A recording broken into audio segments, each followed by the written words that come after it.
네, 드디어 3월부터 전부 잡아냅니다. 오늘은 3월부터 단속하거나 바뀌는 5가지를 준비해봤는데요. 운전을 하지 않더라도 일상에서 금지되는 내용도 있으니까 확인해보시고 만약 지키지 않으면 모두 과태료를 부과한다고 하니까 주의하셨으면 좋겠습니다. 그럼 바로 시작해볼게요.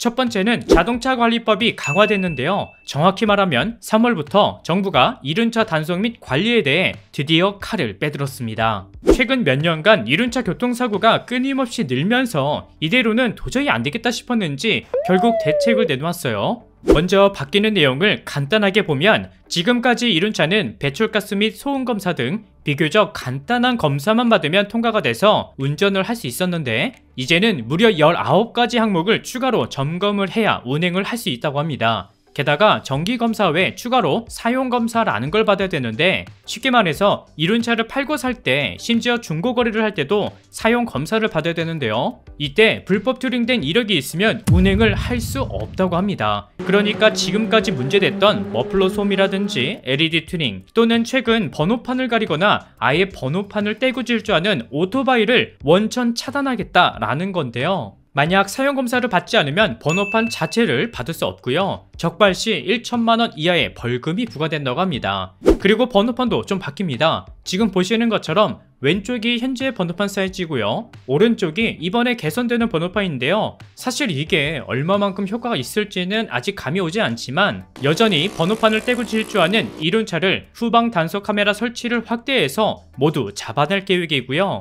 여기서 이륜차 번호판에 무선 식별 방식인 RFID 칩을 심는 방안도 현재 논의 중이라고 합니다. 이 칩을 심은 오토바이가 횡단보도를 지나가면 도로의 각 시선물에 설치된 기계가 자동으로 신호를 잡고 운전자가 누구인지 즉시 확인이 가능하기 때문에 이 방식도 현재 논의 중이라고 해요. 아무래도 무분별하게 운전하는 일부 몰상식한 분들을 모두 잡기 위해서 시행한다고 하니까 잘 진행됐으면 좋겠습니다. 두 번째는 바로 스쿨존 제한 속도인데요. 현재 스쿨존 제한 속도는 30km로 제한하고 있죠. 하지만 어린이들이 없는 늦은 밤이나 이른 새벽에도 속도가 제한되면서 과한 규제라는 지적이 끊임없이 나왔는데요. 그래서 스쿨존 제한 속도에 시간제를 도입해서 제한 속도를 30에서 50km로 상향시킨다고 발표를 했지만 결국 흐지부지 됐었죠. 하지만 올해 3월부터 각 지자체에서 자체적으로 가변형 속도 제한 시스템을 적용해서 저녁부터 다음날 새벽까지 시속 50km로 운행할 수 있게 상향시킨다는 발표들이 나오고 있습니다. 게다가 최근에는 이 횡단보도의 색이 흰색에서 노란색으로 점점 바뀌고 있는데요. 스쿨존에서 일어나는 교통사고를 막기 위해서 운전자가 더 쉽게 확인할 수 있도록 바꾼다고 합니다. 근데 이것도 그냥 단순히 색만 바뀌는 게 아니에요. 시작 지점과 종점 지점을 정확히 한글로 표시해서 운전자들이 보고 판단할 수 있게 직관적으로 바꾸고요. 또 최근에는 스쿨존뿐만 아니라 교차로 횡단보도 위치를 바꾸는 논의도 하고 있다고 합니다. 현재 이렇게 교차로 진입 시 보행자가 건너는 횡단보도 위치가 상대적으로 가까이 설치되어 있죠. 그러다 보니까 대형차들의 사각지대로 인한 사고가 발생하고 있는데요. 그래서 교차로 횡단보도 위치를 바꾸는데 뭐 그냥 위치만 바꾸나 보다 라고 생각하실 수 있지만 횡단보도 위치를 바꾸게 되면요, 우회전할 때 멈춰야 되는 정지선도 당연히 뒤로 더 물리게 되겠죠. 따라서 우리가 그동안 모퉁이 부근에서 일시 정지 후 지나갔다면 앞으로 새로 바뀌는 횡단보도의 경우는 더 뒤로 밀려난 정지선에서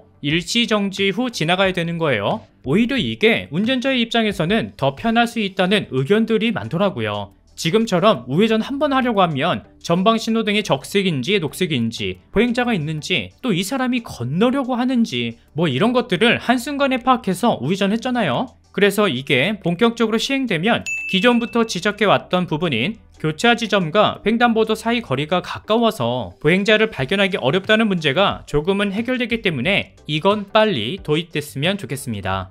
세 번째는 주정차 단속입니다. 이제 새학기가 다가오다 보니 아무래도 학교 앞 풍경이 당분간은 이런 모습들이 자주 보일 것 같은데요.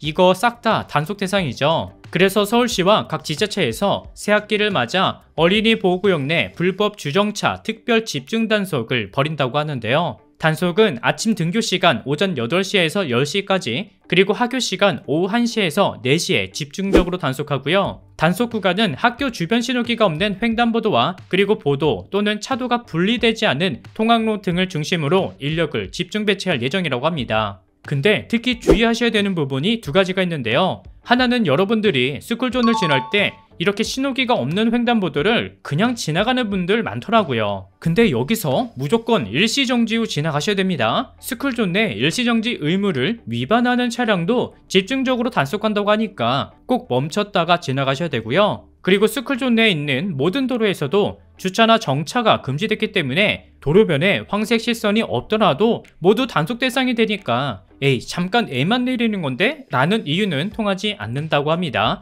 만약 지키지 않으면 승용차 12만원, 승합차 13만원의 과태료를 내야 되니까 조심하셔야 되고요. 승하차 목적으로 정차를 해야 된다면 이런 표시가 있는 어린이 승하차에서만 5분 내 정차가 가능하니까 아이들의 안전을 위해서라도 주정차하실 때 주의하셨으면 좋겠습니다. 네 번째, 이번에는 일상에서 금지되는 것들인데요. 최근 보조 배터리의 원인이라고 밝혀지진 않았지만 항공기 화재가 난 사고가 있었죠. 그래서 3월 1일부터 항공기 내에 반입하거나 금지되는 것들이 새로 추가됐는데요. 먼저 전자담배 피우는 분들 많으시죠? 하지만 3월부터는 이 전자담배를 포함한 보조 배터리를 기내 선반에 보관할 수 없게 바뀌고요. 그리고 몸에 소지하더라도 반드시 절연 테이프를 충전 단자에 붙이거나 또는 비닐백에 넣어야 기내 탑승이 가능하다고 합니다. 근데 이 부분이 중요한데요. 이렇게 반입한 보조 배터리를 휴대폰이나 노트북에 연결해서 충전하는 건 사용이 가능한데 보조 배터리나 전자담배를 기내 전원 장치에 충전하는 건 금지된다고 합니다. 그리고 보조 배터리를 자세히 보면 이렇게 몇 와트인지 적혀 있거든요. 이거에 따라서 또 반입되는 게 다르다고 합니다. 보시는 것처럼 100와트 이하의 경우는 최대 5개까지 반입이 가능하고요. 반대로 160W 이상 대용량 보조 배터리는 반입이 불가능하다고 합니다. 그래서 반드시 몸에 소지하거나 또는 좌석 앞주머니에 보관하도록 규정이 바뀌었으니까 여행 일정 있는 분들은 꼭 확인하셔서 검사대에서 당황하는 일 없으셨으면 좋겠습니다. 다섯 번째는 3월부터 비둘기나 까치, 참새 등 야생동물에게 먹이를 주면 과태료를 부과한다고 합니다. 한때는 평화의 상징이라고 불렸던 비둘기가 요새는 골칫거리로 전락했죠. 그래서 3월부터 서울과 부산의 특정 지역에서 비둘기에게 먹이를 주다 적발되면 최대 100만원의 과태료를 부과한다고 합니다. 요새는 비둘기가 닭둘기라는 별명이 생긴 만큼 몸집도 엄청 크고 차가 지나가도 안 피하는 애들이 있는데요. 또 어떤 지역에서는 비둘기 배설물 때문에 자동차 부식 등 심각한 수준이라고 하니까 위 내용도 기억해 두시면 좋을 것 같습니다. 오늘은 이렇게 3월부터 단속하거나 또는 바뀌는 부분에 대해 준비해봤는데요. 위 내용 잘 참고하셔서 억울하게 과태료 내는 일이 없으셨으면 좋겠습니다. 오늘은 여기까지 준비했고요. 저는 다음 영상에서 다시 인사드릴게요. 시청해주셔서 감사합니다.